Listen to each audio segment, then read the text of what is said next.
Assalamualaikum warahmatullahi wabarakatuh. Perkenalkan, nama saya Titik Imas Padilla dengan NIM 2312101183. Baiklah, di sini saya akan menjawab pertanyaan UTS pada mata kuliah pengembangan kurikulum. Ya, pertanyaannya yang pertama yaitu Hamid Hasan mengklasifikasi kurikulum menjadi 4 dimensi, yaitu yang pertama kurikulum sebagai suatu ide, kurikulum sebagai suatu rencana, kurikulum sebagai suatu kegiatan, dan kurikulum sebagai suatu hasil. Jelaskan serta berikan contoh dari keempat dimensi kurikulum tersebut. Baiklah, yang pertama yaitu kurikulum sebagai suatu ide. Kurikulum sebagai ide berarti kurikulum dipahami sebagai seperangkat gagasan, pemikiran, dan konsep tentang bagaimana pendidikan seharusnya dijalankan. Ini termasuk filosofi pendidikan, tujuan pendidikan, pandangan tentang manusia, dan masyarakat yang ingin dibentuk melalui pendidikan. Nah, contohnya yaitu konsep Merdeka Belajar. Dalam pendidikan Indonesia, ini adalah ide bahwa siswa harus lebih bebas memilih jalur belajar sesuai minat dan bakat mereka, tanpa terlalu banyak dibatasi oleh sistem kaku. Yang kedua yaitu kurikulum sebagai suatu rencana. Nah, penjelasannya kurikulum dalam bentuk ini adalah dokumen resmi yang membuat tujuan pembelajaran, materi yang harus diajarkan, metode dan penilaian yang digunakan. Ini menjadi pedoman bagi guru dalam melaksanakan pembelajaran. Yang selanjutnya Contohnya yaitu dokumen Kurikulum Merdeka 2022 yang dikeluarkan oleh Kementerian Pendidikan, berisi capaian pembelajaran, alur tujuan pembelajaran atau ATP, modul ajar, dan prinsip-prinsip asesmen. Yang selanjutnya yaitu kurikulum sebagai suatu kegiatan. Kurikulum sebagai kegiatan berarti kurikulum diwujudkan dalam proses nyata saat guru mengajar dan siswa belajar di kelas. Ini adalah aktivitas harian yang terjadi berdasarkan rencana yang sudah dibuat. Dan contohnya yaitu saat guru mengajar mata pelajaran IPA di kelas dengan metode eksperimen sederhana tentang perubahan wujud benda. Ini adalah pelaksanaan kurikulum sebagai kegiatan. Selanjutnya, kurikulum sebagai suatu hasil. Penjelasannya yaitu kurikulum sebagai hasil adalah keluaran akhir dari proses pendidikan, yaitu apa yang telah dicapai siswa setelah mengikuti pembelajaran baik dalam bentuk pengetahuan, keterampilan maupun sikap. Nah, contohnya seorang siswa setelah mengikuti program pembelajaran dapat melakukan presentasi ilmiah dengan baik, berpikir kritis, atau menunjuk karakter tangguh dan kolaboratif. Ini adalah hasil dari penerapan kurikulum. Nah, pertanyaan yang kedua yaitu sebutkan dan jelaskan 5 istilah dalam pengembangan kurikulum. Jadi 5 istilah dalam pengembangan kurikulum yaitu yang pertama desain kurikulum, pengorganisasian kurikulum, implementasi kurikulum, evaluasi kurikulum, dan inovasi kurikulum. Nah, penjelasannya yaitu evaluasi kurikulum adalah proses sistematis untuk menilai seberapa efektif, efisien, dan relevan kurikulum yang telah dirancang dan diimplementasikan. Evaluasi ini bertujuan untuk melihat apakah tujuan pendidikan tercapai, apa kekuatan dan kelemahan kurikulum tersebut, serta memberikan dasar untuk perbaikan atau penyempurnaan kurikulum di masa depan. Evaluasi kurikulum biasanya dilakukan melalui berbagai metode seperti observasi langsung, proses belajar mengajar, analisis hasil belajar siswa, wawancara atau kuesioner pada guru, siswa, dan orang tua. Dan contoh dari evaluasi kurikulum yaitu misalnya setelah 2 tahun penerapan kurikulum Merdeka, pemerintah melakukan evaluasi nasional.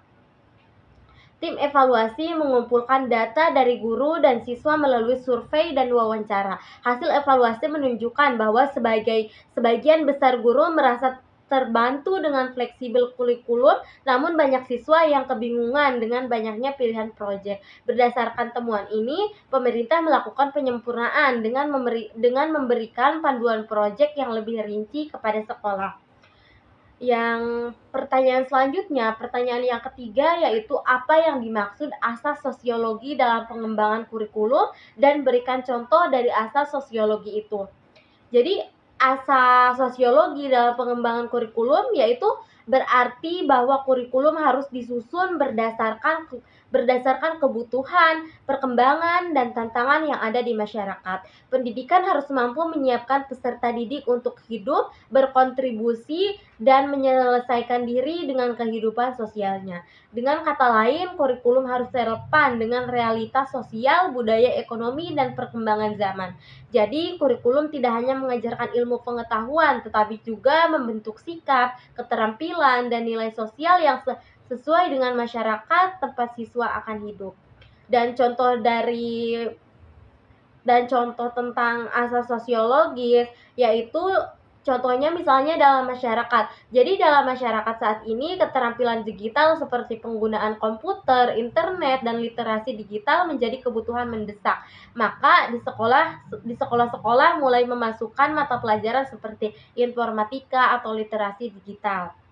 Nah, penjelasannya, perubahan masyarakat menuju era digital menuntut sistem pendidikan untuk menyesuaikan diri. Oleh karena itu, kurikulum dikembangkan untuk membekali siswa dengan kebutuhan teknologi dan informasi agar mereka bisa berperan aktif di masyarakat modern. Ini adalah penerapan asas sosiologi kurikulum disusun dengan mempertimbangkan perkembangan dan kebutuhan masyarakat. Baiklah, pertanyaan yang keempat yaitu kemukakan beberapa kajian teori atau pendapat ahli tentang landasan sosiologis. Nah, beberapa kajian teori tentang landasan sosiologis dalam pengembangan kurikulum menurut ahli yang pertama yaitu Nasution 2005 mengatakan bahwa kurikulum harus mencerminkan kebutuhan masyarakat dan memperhatikan perubahan sosial, budaya, ekonomi, dan teknologi yang terjadi. Pendidikan harus menyiapkan individu untuk mampu beradaptasi dengan dinamika masyarakat. Nah, selanjutnya menurut Hilda Taba 1962 berpendapat bahwa kurikulum harus berfungsi sebagai alat untuk membentuk perilaku sosial. Kurikulum bukan hanya menekankan penguasaan akademis, tetapi juga membentuk keterampilan sosial dan partisipasi aktif dalam kehidupan bermasyarakat. Yang selanjutnya menurut John Dewey, dalam Demokrasi dan Edukasi, Dewey menekankan bahwa pendidikan adalah bagian dari kehidupan sosial sendiri. Kurikulum harus menyiapkan peserta didik untuk beradaptasi dengan kehidupan demokratis dan kolaboratif.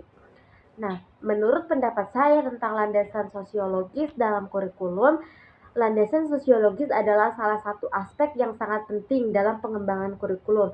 Kurikulum harus hidup dan berkembang bersama perubahan masyarakat. Jika kurikulum tidak memperhatikan kebutuhan dan dinamika sosial, maka pendidikan bisa menjadi ketinggalan zaman dan tidak relevan dengan kehidupan nyata.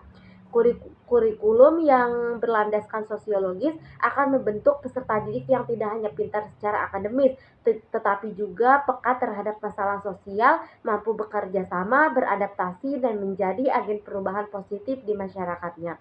Nah, selanjutnya pertanyaan yang kelima, jelaskan dan berikan contoh konkret tentang prinsip efektivitas dalam pengembangan kurikulum. Nah, prinsip-prinsip dalam pengembangan kurikulum yang pertama prinsip-prinsip umum. Prinsip-prinsip umum berkaitan dengan aspek dasar yang harus dipertimbangkan dalam semua jenis pengembangan kurikulum.